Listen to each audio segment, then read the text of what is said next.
शिमला में 10 दिन हनीमून मनाकर रोहित और मैं शनिवार को दिल्ली लौटे। रविवार की सुबह ही मैंने घर के गेट के पास रोहित को भावना से बातें करते हुए अपने बेडरूम की खिड़की से देखा। भावना की आंखों से आंसू बह रहे थे। रोहित परेशान और उत्तेजित होकर उसे कुछ समझा रहे थे। मैं उनकी बातें तो नहीं सुन पाई, लेकिन पूरा दृश्य मुझे अटपटा और बेचैन करने वाला लगा। करीब 10 मिनट बाद भावना को विदा करके रोहित अपने कमरे में लौट आया। वह चिंता में थे, यह बात मेरे नज़रों से छिप नहीं सकी। अपने मन की बेचैनी के हाथों मजबूर होकर मैंने उनसे पूछ ही लिया, बाहर भावना से क्या बातें कर रहे थे। तब रोहित ने कहा, उसे कुछ समझा रहा था। तुमने खिड़की से देखा हमें? रवि के खिड़की से बाहर देखते हुए बेचैन शब्दों में कहा। हाँ, वह रो रही थी। मैं उनके सामने आकर खड़ी हुई। अरे, कई समस्या है भावना की ज़िंदगी में। पिता को गुजरे 5 साल हो गया, माँ बीमार रहती है, छोटी बहन और भाई को अपने पैरों पर खड़ा करने की जिम्मेदारी भी उसी के कंधों पर है। क्या हमारी ही कॉलोनी में रहते हैं ये लोग? हाँ, हमारी लाइन के कोने का मकान उन्हीं का है। मम्मी की पक्की सहेली है भावना की माँ। आप क्या समझ रहे थे उसे? हौसला बढ़ा रहा था। तुम भी ध्यान रखना कि कभी उसका दिल न दुखे। वह दिल की बहुत अच्छी है। रोहित यह सब कहने के बाद मुझे गाल पर चुंबन दिए और फिर नहाने चले गए। मेरी सवालों का जवाब देते हुए रोहित की परेशान मनोदशा को मैंने भांप लिया। इसी कारण भावना और रोहित के संबंधों के बारे में और ज़्यादा जानने के लिए मेरी उत्सुकता बढ़ गई। मेरी 20 साल की ननद रीता ने मुझे जानकारी दी। भाभी, भावना रोहित भैया की बचपन की दोस्त है और दोनों स्कूल में साथ साथ पढ़ते हैं। भैया की अच्छी दोस्त है, अभी तक शादी नहीं हुई है उसकी। तब मैंने कहा, शादी तो 4 साल पहले ही हुई थी ना? पिछले साल तलाक हो गया है। तलाक क्यों हुआ?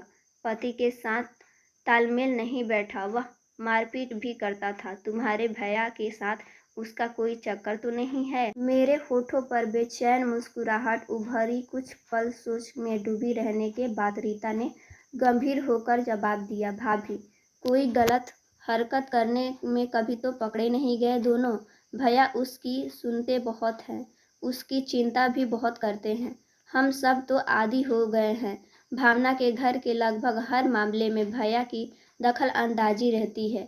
आगे मैं आपको नहीं बता सकती क्योंकि आप उसे सहन नहीं कर सकोगी, इसका मुझे एहसास है। तब मैंने कहा, मैं वैसे तो बहुत शांत और सहनशील हूँ, लेकिन अगर भावना के कारण मेरी विवाहित जिंदगी में कोई समस्या पैदा हुई तो उस कांटे को निकाल फेंकूंगी मैं। मेरा यह आत्मविश्वास रीता को मुस्कुराने पर मजबूर कर दिया। रोहित भावना को ज़रूरत से ज़्यादा महत्व देते थे। यह बात कुछ ही दिनों में मैं समझ लिया था। रोहित और भावना लगभग रोज ही एक दूसरे से मिलते, साथ साथ हंसते बोलते, दोनों खुश एक साथ खूब रहते। मैं मन ही मन उससे जलने लगी थी। मैं भावना के खिलाफ कुछ कह नहीं सकती थी क्योंकि उनके व्यवहार में शिकायत का कोई कारण मुझे नहीं नजर आ रहा था। अपने पति को मैं भावना के साथ बांटने को तैयार नहीं थी। उसकी रोहित से नज़दीकियाँ मुझे चिंता और तनावग्रस्त रखती। मैं इस चिंता और तनाव में मुक्ति पाना चाहती थी, इसलिए रोहित को भावना के प्रभाव से मुक्त करना मुझे ज़रूरी लगने लगा। एक दिन रोहित के ऑफिस जाने के बाद मैं अपने दिल की बातें अपनी ननद रीता और सास के सामने खोल रखा। मेरे आंखों के बहते आंसुओं को देखकर वो दोनों भी दुखी हो उठी। मेरे सिर पर स्नेह हाथ रखकर मेरी सास ने मुझसे समझाया, बहू, तेरे आने के बाद भी भावना का रोहित से इस तरह मिलना जुलना मेरी आंखों में भी चुभने लगा है। पर अगर मैं भावना को डांटूं तो यह बात रोहित को पता लगेगी और वह बहुत गुस्सा होगा। इसलिए इस समस्या को हल करने के लिए हमें समझदारी से काम लेना होगा। मैंने इस बारे में कुछ सोचा है। मम्मी, आप दोनों मेरी मदद करने का वादा करें तो यह समस्या जल्द ही हल हो जाएगी। अपने आंसू पोंछते हुए मैंने कहा, भावना से कहीं ज़्यादा तुम हमारे दिल के करीब हो बहू। हर कदम पर हम तुम्हारे साथ हैं। मेरी सास ने यह कहा। मेरी सास और ननद का साथ पाकर मैं मुस्कुरा उठी। फिर काफ़ी देर तक मैं उन्हें अपनी योजना समझाई। उसी दिन से योजना पर अमल करने का फैसला करके ही तीनों वहाँ से उठे। उस शाम रोहित के ऑफिस के से लौटने के कुछ देर पहले भावना मेरे घर आई। हम तीनों ही उससे बड़े प्यार से अपनेपन से मिले, लेकिन हमारे व्यवहार में एक अंतर जरूर साफ झलक रहा था। हम भावना की बातों का जवाब में ज़्यादा कुछ कह नहीं रहे थे। एक दो शब्द में हम बात का जवाब देकर मुस्कुराने लगती। अपनी तरफ से बातचीत में हिस्सा लेना बंद था। कभी कभी भावना बोल रही होती और कोई सिर हिलाकर अपनी उंगलियों से खेलने लगता, तो कोई छोटा मोटा काम करने में मगन हो जाता। बीच बीच में मुस्कुराना, उसकी तरफ देखना जरूर जारी रहता। मैं चाय बनाने उठी तो रीता ने कहा, भाभी मुझे एसिडिटी हो रही है, मैं चाय नहीं पीऊँगी। मेरी सास ने थोड़ी देर पहले चाय पीने की कारण बताकर अपने लिए चाय बनाने को मना कर दी। मैं कुछ देर बाद लौटी तो ट्रे में एक ही कप चाय था। तुमने अपने लिए चाय क्यों नहीं बनाई? भावना की शिकायत की। दीदी, दिल नहीं कर रहा है, आप लीजिए ना। मैंने बड़े अपनेपन से कप उनकी तरफ बढ़ाया। इस तरह अकेले चाय पीना मुझे अच्छा नहीं लग रहा है। भावना का मन उड़ गया। मेरी सास ने कहा, आज अकेले पी लो, अगली बार हम सब साथ देंगी। भावना रोहित के आने तक हम तीनों के से बोर हो गई थी। फिर जब रोहित आ गए तो उनके साथ साथ हम तीनों ही चहचहाने लगी। उस समय के उनके व्यवहार को देखकर कोई नहीं कह सकता था कि रोहित की अनुपस्थिति में हमारे मुंह से पूरा वाक्य भी कठिनाई से निकल रहा था। जब भावना अपने घर जाने लगी तब पहली बार मैं रोहित की अनुपस्थिति में उनके पैर छुए। अरे यह क्या कर रही हो, इसकी कोई ज़रूरत नहीं है। वह हैरान हो उठी। भावना दीदी, आप मुझसे बड़ी हैं, मेरी शुभचिंतक हैं, मुझे आपका आशीर्वाद इसी तरह लेना चाहिए। उसकी बात सुनकर रोहित और भावना दोनों ही प्रसन्न हो गए। रोहित की उपस्थिति में हम तीनों भावना से बिल्कुल अच्छे से बात करते और उनके ना रहने पे हम बहुत मुश्किल से उसके साथ गुजारते थे। रोहित जब घर में होता तब हंसने का बोलने में हमारी पूरी भागीदारी रहती। आखिरकार वही हुआ जिसकी हमें उम्मीद थी। रोहित की न रहने पर भावना ने हमारे घर यहाँ आना बंद कर दिया। भावना एक स्कूल में अध्यापिका थी। उसके सुबह स्कूल जाने के बाद अक्सर मैं उसकी माँ शांता के से मिलने जाने लगी। मैं अधिकतर उनके साथ भावना के संबंध को लेकर बातचीत करती। भावना की शादी हो जाए तो मैं शांत हो जाती। मैं खुद तो भागदौड़ नहीं कर सकती, फिर एक तलाकशुदा लड़की के लिए अच्छा रिश्ता आसानी से मिलता भी नहीं। एक दिन मुझसे अपनी परेशानी बताते हुए का गला भर आया। तब मैंने उनसे कहा, अपने सब रिश्तेदारों के पास मुझसे चिट्ठियाँ लिखवा कर भेजिए। कहीं से अच्छा रिश्ता आएगा तो रोहित के साथ आप लड़का देखने चली जाना। इस शुभ काम में हम सब आपके साथ हैं। मौसी जी, इस प्रकार का हौसला दिलाने वाली बातें कहकर मैं शांता का दिल जीत ली। मेरे सलाह पर शांता ने अपनी बेटी को चिट्ठी भेजने वाली बात नहीं बताई। सप्ताह भर के अंदर मैंने चिट्ठी शांता की तरफ से उसके सारे रिश्तेदारों में भेज दी। इस बार रीता का जन्मदिन रविवार को पड़ा। नेहरू पार्क में जाकर पिकनिक मनाने का कार्यक्रम जब एक दिन पहले तय किया गया तब भावना की उपस्थिति थी। लंच घर से तैयार करके ले जाने था। पहले ऐसे मौके पर भावना रसोई के कामों में बढ़ चढ़ कर हिस्सा लेती, लेकिन इस दिन उसे कुछ काम नहीं करने दिया गया। भावना बेटी, तू आराम से ड्राइंग रूम में बैठ, बहू कर लेगी सारा काम। मेरी सास हाथ पकड़कर उसे रसोई से बाहर ले जाने लगी। दीदी, आपके हाथों के बने आलू गोभी के पराठे खूब खाए हैं हमने, अब सिर्फ सीखा भाभी के हाथों के बने पराठों का स्वाद चखेंगे हम तो। रीता की आवाज़ में जिद के भाव उभरे। दीदी, एक तो जिसका जन्मदिन है हमें उसकी इच्छा माननी ही पड़ेगी। दूसरे, आप हमारी मेहमान हैं, आपको रसोई के कामों में लगाकर। मैंने बड़े आदर से अपनी बात कही। भावना नाराज सी नजर आई। फिर उसने घूरकर मेरी सास से बड़े अपनेपन से पूछा, मौसी जी, मैं आपके घर में मेहमान हूँ या यह घर मेरा भी है? घर तो तेरा वह होता बेटी जहाँ तेरी शादी होगी। हम तो चाहते हैं वह दिन जल्दी आए जब तेरी गृहस्थी फिर से बसे। मेरे और भावना के लिए चाय भिजवा दे बहू। मुझे दो आदेश दे कर मेरी सास भावना के साथ रसोई से बाहर निकल गई। किसी के प्रभुत्व को कम करने का एक तरीका यह भी है कि उसे कोई जिम्मेदारी ही न सौंपी जाए। उस दिन भावना ने अपने को बड़े अलग सा महसूस किया। वह किसी पर नाराजगी भी नहीं जता सकती क्योंकि भावना इस घर की ना ही बेटी थी और ना ही बहू। नेहरू पार्क पहुंचने के बाद भी स्थिति नहीं बदली। भावना ने हर तीनों के साथ हंसने बोलने की कोशिश की, लेकिन बदले में हमारी बेजान सी मुस्कुराहटों के अलावा उसके हिस्से में कुछ नहीं आया। रीता ने मेरे साथ कुछ देर बैडमिंटन खेला। जब भावना ने रीता के साथ खेलने की इच्छा प्रकट की तो उसने टका सा जवाब दिया, मैं थक गई हूँ दीदी, आप भाभी के साथ खेलो। मुझे तो बड़े जोर की भूख लगी है। अब खेलना कूदना पेट पूजा के बाद होगा। मेरा यह जवाब सुनकर भावना का मुंह सूझना शुरू हो गया। पास बैठे रोहित ने अपनी पत्नी और बहन को गुस्से से घूरा। फिर भावना का हाथ पकड़कर उसे उठाते हुए बोला, ये दोनों बेकार खिलाड़ी हैं, तुम मेरे साथ खेलो। वो दोनों बैडमिंटन खेलने लगे। मैं चाय नाश्ता की तैयारी में जुट गई। कुछ देर बाद मेरी सास ने आवाज़ दी, उन्हें बुलाया। उनके बैठे जाने के बाद रीता ने अपने भैया को चाय का कप पकड़ा और फिर खुद नाश्ते का आनंद लेने लगी।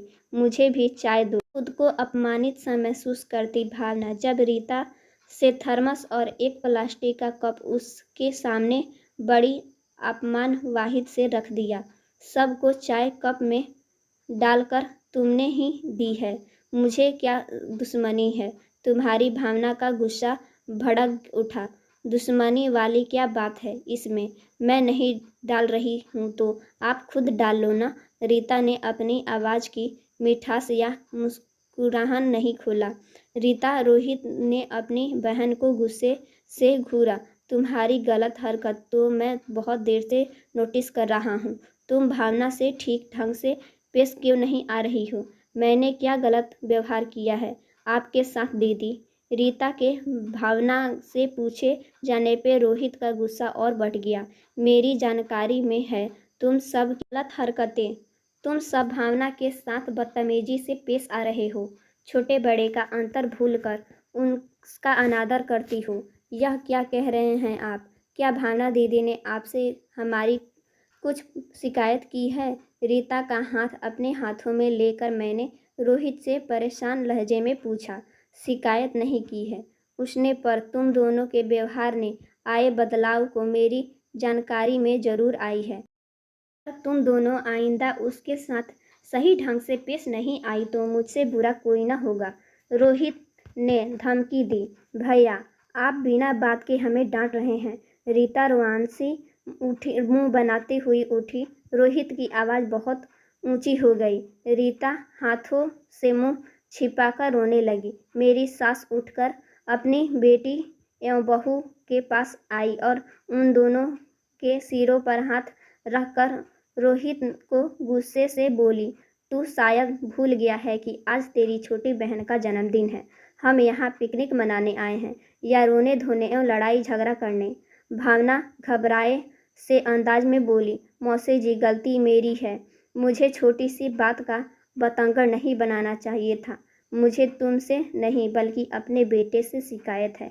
गलती चाहे किसी की भी हो, पर काम तो इसी अपनी बुद्धि से ही लेना चाहिए। भावना को लगा मेरी सास ने उस पर ताना कसा था। उसका चेहरा एकदम से उतर गया। तभी रीता ने रोने धोने शुरू कर दिए और रोआंसी आवाज़ से कहा, मेरी तबीयत खराब लग रही है, मुझे घर लौटना है।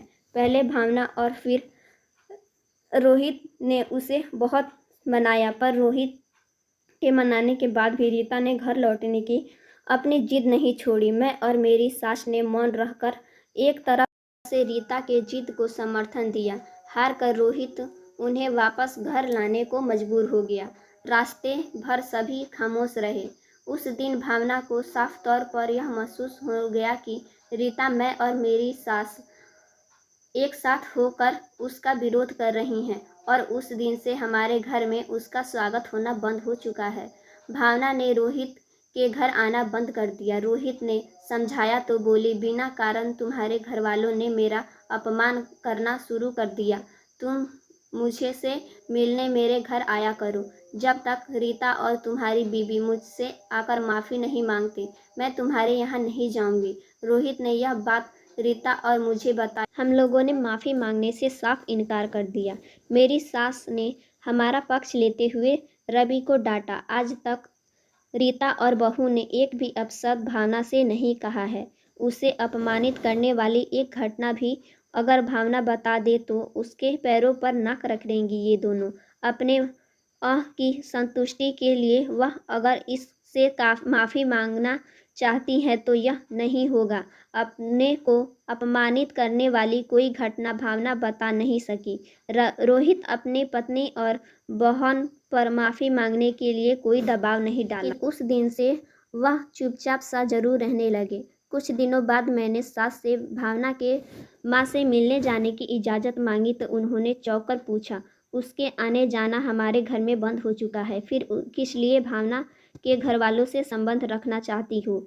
मम्मी, वह कांटा तो फिलहाल निकाल फेंका है हमने, पर उसका जख्म अभी भी टिस रहा है। मैं नहीं चाहती कि घाव और फैले और हम सबको दुख देता रहे। इस समस्या को अस्थायी रूप से हल करने के लिए मैं मौसी से मिलने जा रही हूँ। भावना की माँ शांता मुझे देख खुश होकर बोली, कई दिनों से तेरा इंतजार कर रही हूँ मैं। तूने जो चिट्ठी लिखी थी उनके जवाब में 2 रिश्ते आए हुए हैं। यह सुनकर मैं खिल उठी, क्योंकि कुछ ऐसे ही समाचार सुनने की कामना लेकर आई हुई थी मैं मिलने। काफ़ी देर तक उन दोनों लड़कों के बारे में चर्चा करती रही जिसके रिश्ते आए हुए थे। आपने भावना दीदी को इस लड़कों के बारे में बताया? शांता उदास होकर बोली, बताया तो था, पर उसने ज़रा भी दिलचस्पी नहीं जताई। आजकल ना जाने क्या हुआ है, बहुत चिड़चिड़ी और उखड़ी उखड़ी सी नज़र आती है भावना। आप फिक्र ना करो मौसी, शिखा दीदी को मैं समझाती हूँ। अगर तुम उसे दिखाने के लिए राजी कर सको तो तुम्हारा यह एहसास मैं कभी। शांता के मुंह पर हाथ रखकर मैंने उन्हें बात पूरी करने से रोका और कोमल लहजे में बोली, मौसी जी, भावना दीदी की शादी होने पर सबसे ज़्यादा खुशी मुझे होगी। आप फिक्र ना करें, सब ठीक हो जाएगा। भावना के स्कूल से लौटने तक मैं वहीं रुकी रही। मुझे देखकर भावना के माथे पर बल पड़ गया और वह नाराज नजर आने लगी। मेरे नमस्ते का जवाब बेमन से देकर भावना अपने कमरे में चली गई। मौसी जी, आप मत आना हमारे पास। मैं भावना दीदी को शादी करने के लिए राजी करने की कोशिश करती हूँ। शांता को ऐसा समझाकर मैं भावना के कमरे में चली गई। मुझे आपसे कुछ ज़रूरी बातें करनी हैं। भावना के पास बैठकर मैं बड़े अपनेपन से मुस्कुराई। कहो, क्या कहना है? भावना ने रूखड़ी पूछा। पहले तो अगर मेरे व्यवहार से कभी आपका दिल दुखा तो मैं माफ़ी मांगना चाहती हूँ। यह तरीका बढ़िया है। पहले घर आए इंसान को बेइज्जत करो और बाद में आराम से माफ़ी मांग लो। भावना ने ताना कसा। भावना दीदी, आप इस तरह नाराज़ ना हो। मैं सचमुच आपका बहुत आदर करती हूँ और आपकी शुभचिंतक भी हूँ। आज आपको एक गोपनीय बात बताने आई हूँ मैं। कैसी गोपनीय बात? भावना की दिलचस्पी जगी। मेरी बड़ी बहन सपना की शादी 5 साल पहले हुई थी। तब मेरी उम्र बहुत ज़्यादा कम थी और समझदारी भी कम थी। मेरे जीजा जी बड़े हम हंसमुख और स्मार्ट हैं। मैं उनसे प्रेम करने लगी। बोलते हुए मेरा चेहरा धीरे धीरे लाल हो गया। फिर क्या हुआ? तुम्हारी दीदी और तुम्हारे जीजा जी क्या प्रतिक्रिया रही। पुरुषों की ऐसे प्रेम में दिलचस्पी रहती ही है भावना दीदी। जीजाजी को समझ के प्रेम संबंध बनाए रखने में कोई ऐतराज ना था। एक दिन सपना दीदी ने मुझे जीजाजी के बाहों में देख ही लिया। खुद खूब गुस्सा हुई होंगी वो तुम पर। गुस्सा बिल्कुल भी नहीं हुई मुझ पर, जीजाजी पर। उन्होंने अकेले में मुझे कोने में ले जाकर वह कही। उन्होंने मुझसे प्यार भरे लहजे में कहा, देख छोटी, एक दिन तेरी जिंदगी में भी कोई पुरुष आएगा। वह सिर्फ तेरा होगा, सिर्फ तुझे प्रेम करेगा, सिर्फ तुझे से प्रेम पाएगा। हमें ऐसे पुरुषों से दिल का संबंध नहीं बनाना चाहिए जो पिया किसी और का और पति किसी का हो। ऐसे व्यवहार से प्रेम करना कभी खुश शांति और संतोष नहीं दिला सकता। मैं आपके उम्र में छोटी हूँ। भावना दीदी। सपना दीदी की बात उस कम उम्र में भी मेरी समझ में आ गई थी। अगर आपको भी लगे कि हर औरत को ऐसे जीवन साथी का इच्छा रखनी चाहिए जो सिर्फ उसी का हो, तब आप अपनी मम्मी की सलाह मानकर शादी के लिए हाँ कह दो। जो रिश्ते आ रहे हैं उनमें दिलचस्पी लेकर जिंदगी की अपने जीवन साथी का चुनाव कर लो। ऐसा करके आप खुशी भी रहेंगी और समाज में आपका सम्मान भी बढ़ेगा। अपने मन का बात एवं कोमल स्वर में कहकर मैं खामोश हो गई। आरंभ में भावना को मेरी बातों पर गुस्सा आया था।